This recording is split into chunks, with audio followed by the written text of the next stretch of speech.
Viral di media sosial seekor gajah menyeberang tol Pekanbaru Dumai, Bengkalis, Riau, Selasa, tanggal 15 Februari tahun 2022. Sejumlah kendaraan tampak memperlambat kecepatannya sembari menunggu gajah menyeberang melewati beton pembatas tol. Brand manajer tol Pekanbaru Dumai Indrayana membenarkan, peristiwa itu terjadi Selasa siang, tepatnya di KM 73. Gajah tersebut, kata Indrayana, juga sempat merobohkan pagar beton pembatas jalan setinggi 2,4 meter.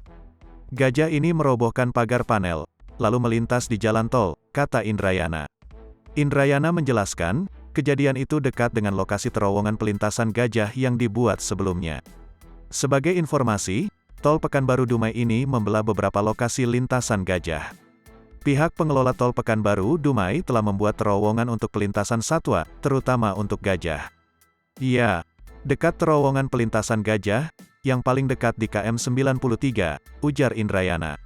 Seperti diberitakan sebelumnya, peristiwa itu sempat terekam oleh warga dan diunggah oleh akun Facebook atas nama Erwin Nababan.